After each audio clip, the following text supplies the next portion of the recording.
Hello दोस्तों, आपका स्वागत है असरार पाठशाला में। आज हम लोग किसले भाग 3 का जो 16वां चैप्टर है खेमा, उसके बारे में हम लोग आज चर्चा करेंगे।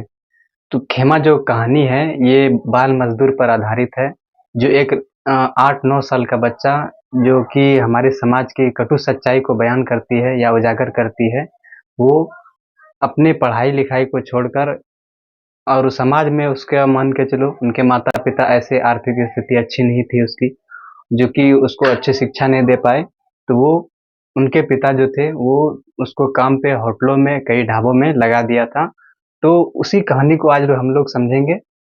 और ये खेमा कहानी जो है बाल मजदूरी पर आधारित है। तो चले समझते हैं हम लोग खेमा कहानी। तो आज का जो शीर्षक होने वाला है वो है खेमा।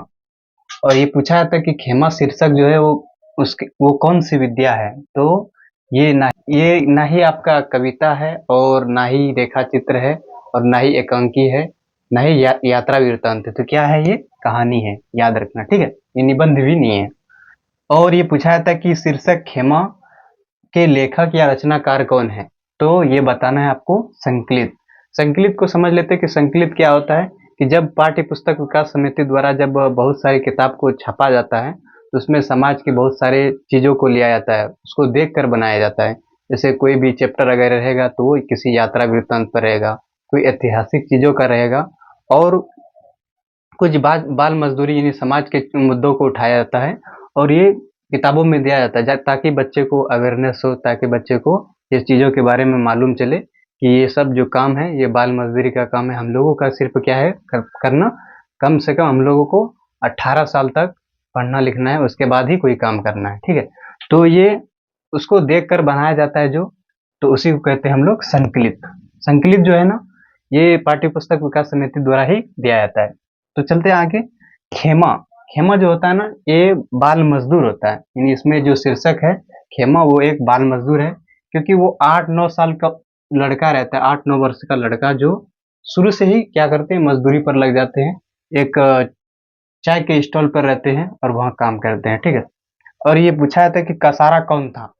तो कसारा जो है ना, मुक्ता काशी होटल का मालिक था। मुक्ता काशी होटल वैसे जो बिना नाम का, नाम प्लेट के, या जो बिना नाम का नुक्कड़ पर छोटा सा दुकान जो चलाता है उसी को कहते हैं हम लोग मुक्ता काशी होटल।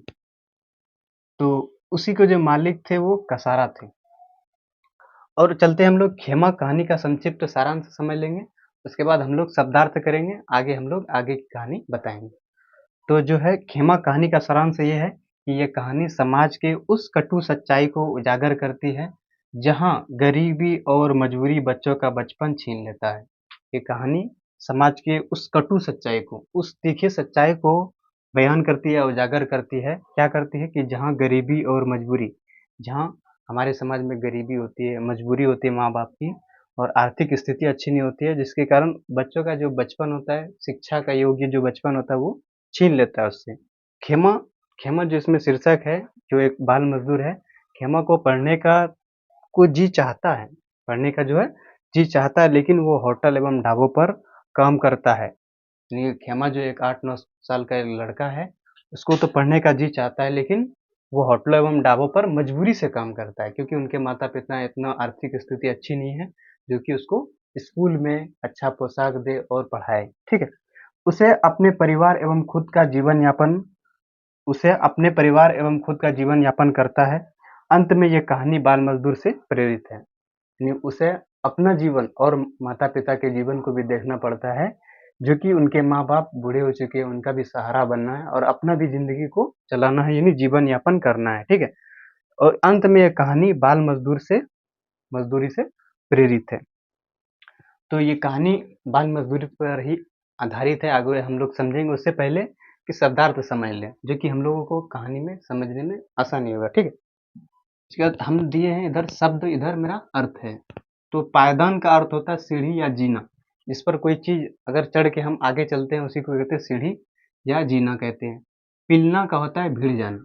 पिलना का भीड़ जाना, किसी से मुठभेड़ कर जाना, ठीक है। उसके बाद अनुराग का अर्थ होता है प्रेम और भक्ति। प्रेम भी बोल सकते हैं और भक्ति भी बोल सकते हैं। आदेशात्मक मन से होता है आज्ञा से, यानी किसी को आदेश दिया तो आज्ञा भाव से अगर दिया तो उसी को कहेंगे हम आदेशात्मक। और क्षणिक होता है यानी थोड़ी देर रहने वाला। क्षणिक मीन्स थोड़ी देर की जो चीज़ रहने वाली होती है उसी को कहते हैं क्षणिक देर या थोड़ी देर के लिए रहने वाला। निरुत्तर, इसमें उत्तर देखो और नी है, तो नी हो जाएगा नकारात्मक यानी बिना उत्तर का, ठीक है। और नियति है, नियति मीन्स होता है भाग्य या निगमन। भाग्य हम लोग का जो हमारा किस्मत जैसे बोल सकते हैं, फेट जैसे बोल सकते हैं।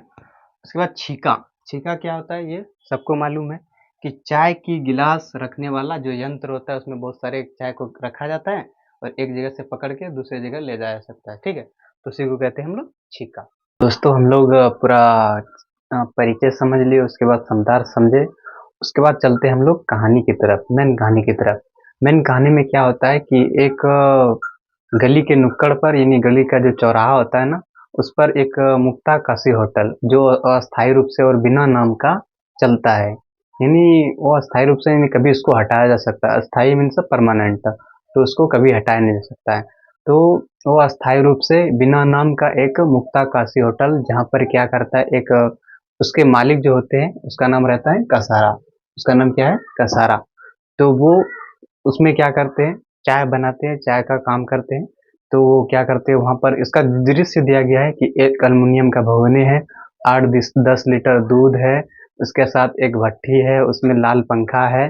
तो ऐसा उसका दृश्य बताया गया है कि एक ऐसा ही एक होटल था।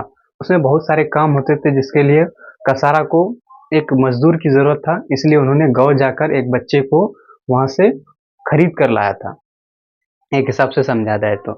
तो वो उस बच्चे से वो बहुत सारे काम कराते थे, जैसे कि कस्टमर अगर ज़्यादा आ गया तो उसको सामान देना या किसी को पहुंचाना, तो ये सब अकेले कसारा नहीं करता था, इसलिए एक बच्चे को ला दिया था जिसका नाम था खेमा।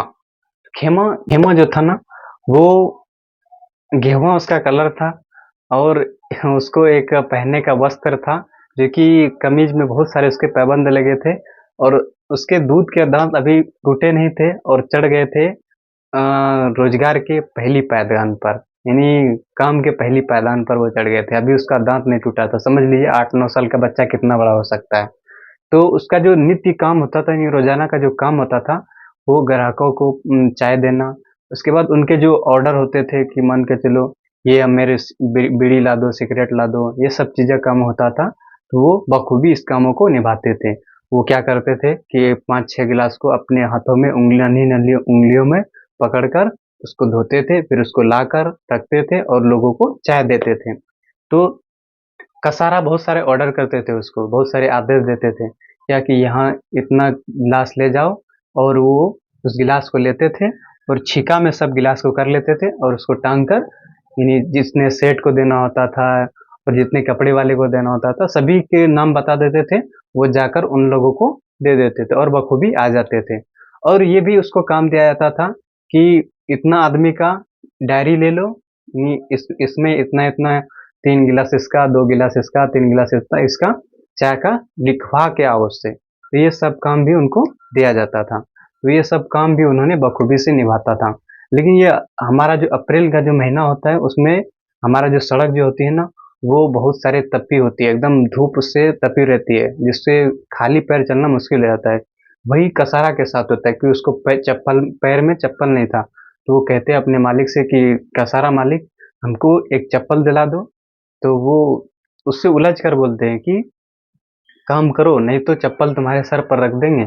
तो वो छोटे बच्चे थे, वो उसको समझ में आ गया कि ऐसा ज़्यादा अगर बोलेंगे तो वो डांट सकते और मार भी सकते थे, तो इसलिए वो सहमे हुए थे और वो अपना इसी में ज़िंदगी गुजार रहे थे। तो ये सब चीज़ें उसका नित्य एक समझ लीजिए, सुबह उठना, ये सब चीज़ें उनका रोज़मर्रा की ज़िंदगी में होते रहता था कि सुबह उठना, चाय की दुकान पे जाना, वहाँ पर बहुत सारे जितने काम है उसको शाम तक करना और दोपहर में खाना खाना, फिर रात में खाना खा के आराम से सो जाना। और ये कहा जाता है आगे कि एक अध्यापक रहता है और वो अध्यापक इस काम को देखते रहता है, वो 2-3 दिन से वो बार बार उसको उस लड़के को देख रहा होता है। तो एक दिन जो कसारा उसका जो मालिक रहता है ना, वो किसी काम से बाजार गया होता है, ये चाय पत्ती लाने के लिए, ये बताएगा उसने। तो वो उस लड़के से पूछता है, वो काम कर रहा होता है अपने कपड़े से लेकर, वो उसको पोंछ रहा होता है अपनी दुकान को। तो उसको पूछता है कि तुम्हारे मालिक कितना देते हैं तुमको ये काम करने का? तो बोलते कि ये पता नहीं, मेरे पापा को देते हैं सब पैसे, हमको ये मालूम नहीं है, क्योंकि उसको मोल लाया था ना उस वहाँ पैसे, उसको खरीद कर लाया था, तो उसको थोड़ी मालूम है कि हमको ये पैसा देते हैं। तो वो बोलते कि मेरे पिताजी को ये पैसे देते हैं, हमको नहीं देते हैं। तो वो अध्यापक कहते हैं उसको कि आपको पढ़ने का शौक है? तो बोलता है कि हाँ, पढ़ने का तो शौक है, लेकिन क्या करें, ये काम करना पड़ता है। तो वो बोलता है कि मेरे साथ चलोगे?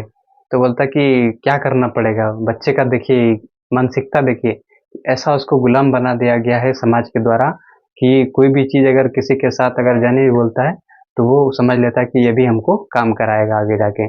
तो वो क्या करते हैं, तो अध्यापक कहते हैं कि कोई काम नहीं करना है, सिर्फ मेरे साथ रहना है, खाना है, पीना है और पढ़ाई करना है। तो वो क्या करते हैं कि ये बात जब सुनते हैं ना, तो उसके चेहरे पर एक खुशी आ जाती है। तो वो तो उससे आज़ाद कराना चाहता था अध्यापक।